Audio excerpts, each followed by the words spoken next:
Hi friends, it's been a long time since I've been on the video here. Last week I had the flu, so I wasn't feeling too up to it. This week I'm tired. Been dealing with a lot of info as we're talking about reopening things in our state and what that means for all of us. So this week I've just been, I attended a presentation by Dr. Michael Osterholm yesterday that was pretty powerful. I mean, it was flat out just straight talk, and just to realize how long a road this is going to be, and making sense of some of the critiques or comments that I've heard, especially when our governor has talked, and he made one yesterday about this being one of those things where if it all works well, people are going to criticize that they overreacted, but it's like trying to save someone from drowning who doesn't know how to swim, and you try to keep them out of the water and they get mad at you. Yeah, so just thinking a lot about that. And I saw an article yesterday that it was called 10 Secrets People in Recovery from Addiction Know That Could Help Us All Survive This Global Pandemic. And it totally made sense.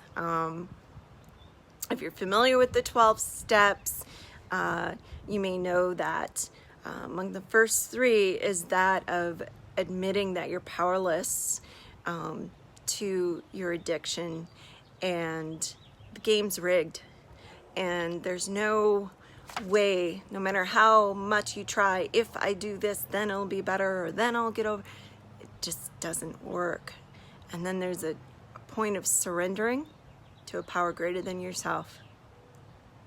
And then there comes a time of kind of an internal inventory and confession and sharing with others and being in it together. And I just want to share the 10 secrets. And the first one is what I said: the fight is fixed.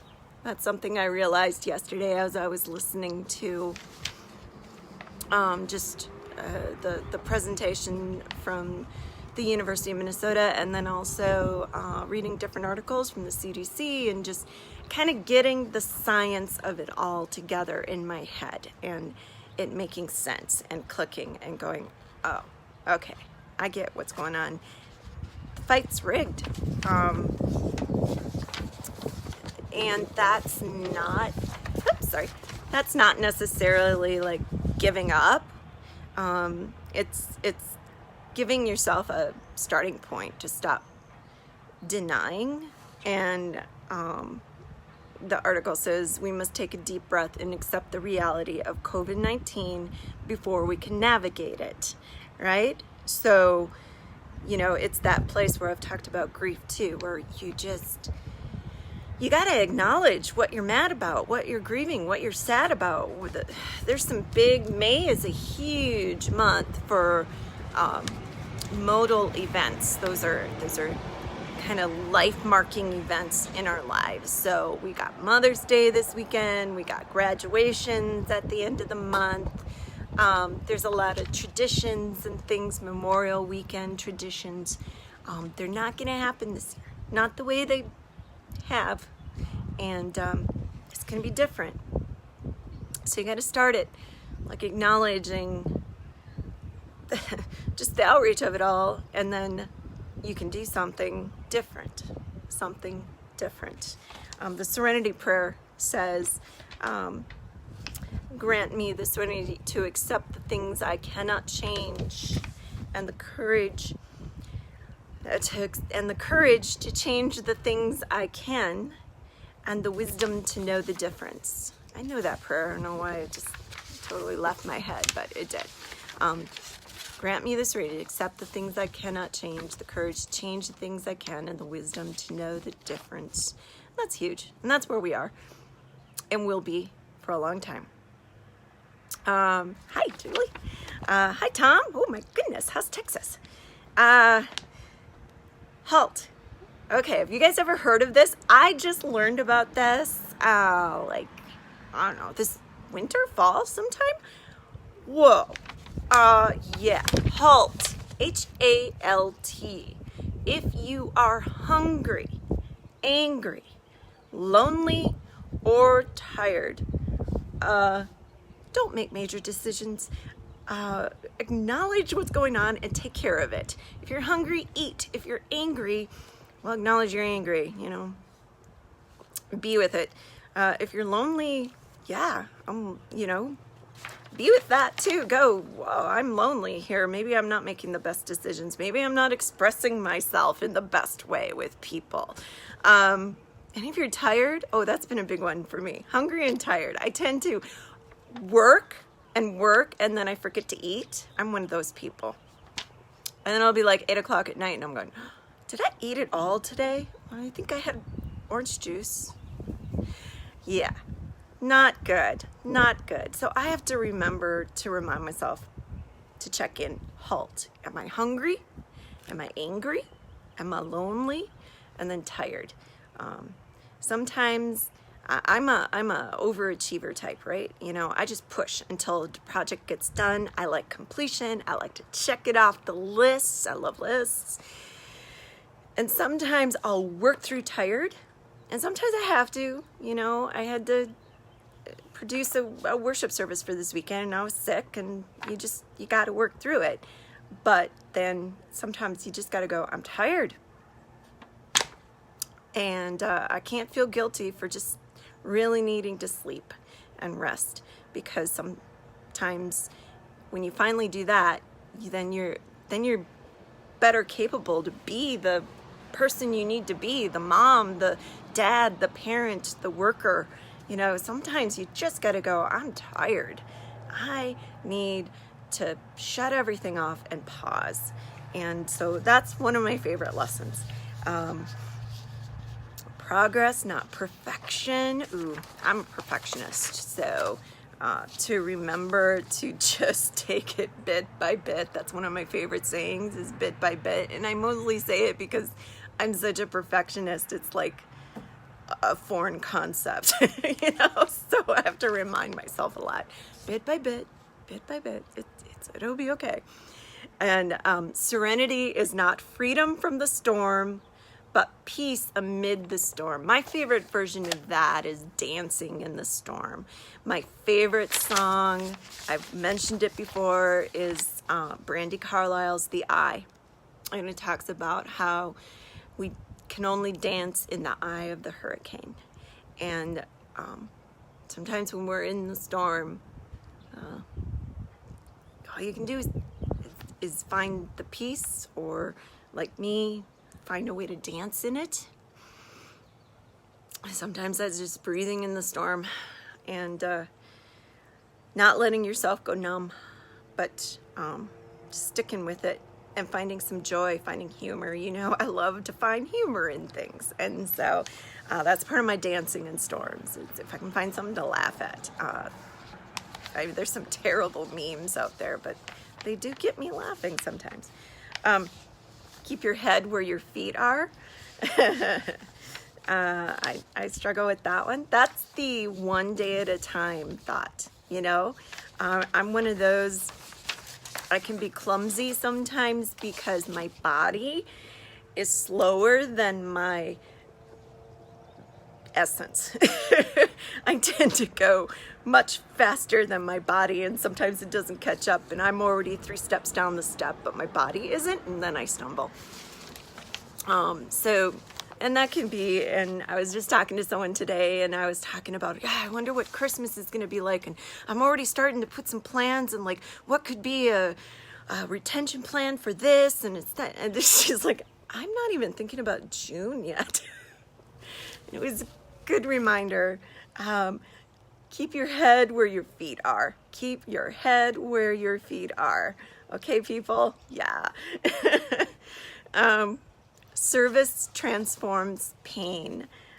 That's kind of self-explanatory. I think a lot of us know that sometimes when we're the loneliest, when we're feeling the most grief, that finding a way to serve someone, and in this case, it's not maybe face to face with someone, but you know, is there a way that you can serve someone?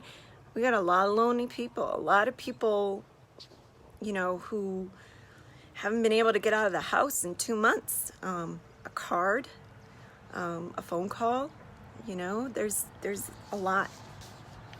I had a member of the church drop off asparagus for me today. That's pretty cool. And very yummy. So little things.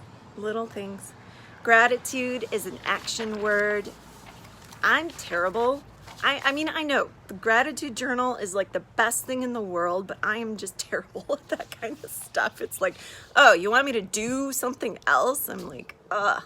So sometimes for me, like practicing gratitude is more like just taking a breath and going and literally just saying, I'm grateful I can breathe right now. And, you know, considering what COVID-19 does, that is something we can be grateful for every day. Yeah, I've been researching and reading way too much. I like have a medical degree in this stuff right now, and I'm not happy about that. But, you know, if you're gonna make decisions, you better know what you're talking about. So it's about surviving, but it's also about thriving. I'm very good at surviving. Thriving takes some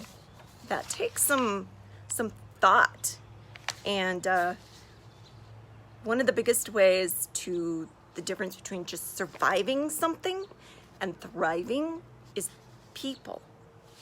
A support system of some sort. And that's why so many recovery programs are built on that. They're built on is the co-support. And so we're finding creative ways to do that.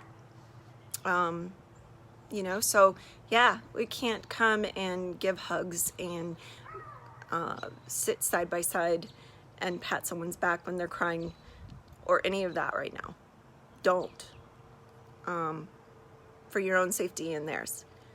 But we're doing the best we can virtually. You know, we're trying. We're all trying. And there's a lot of creative, ingenious people. I'm sure more ideas will come.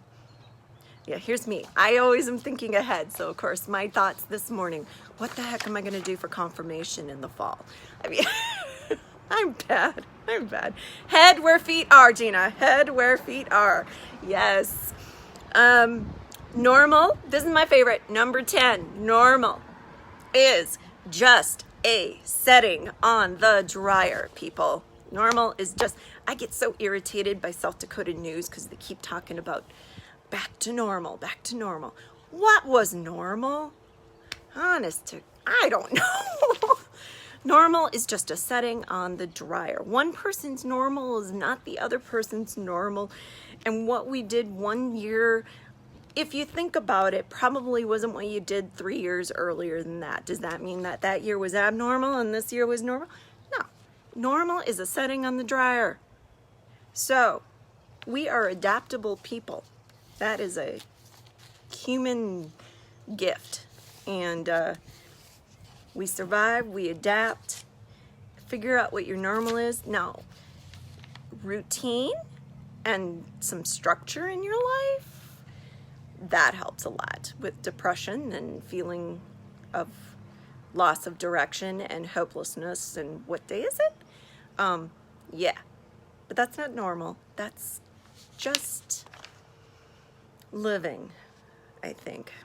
So, you know what? There's no right way to do a pandemic. So if you do yoga at midnight, God bless you. I dance at, I lift weights at 6 and then I dance at 7. You know? That's what I do. I bead in the evening to give myself something so that I have some sense of accomplishment. And I like to make pretty things. Find something that's your normal. I am working on it myself. I make banana oatmeal cookies a lot. And but they're healthy. There's no flour in them, anything. Mostly healthy. Find your normal. Find your normal right now. There is no right way to do this, but preferably relatively healthy. And you know, be conscious. I went to Marshall today to go to Hy-Vee, and people were crowding, and it scared the heck out of me.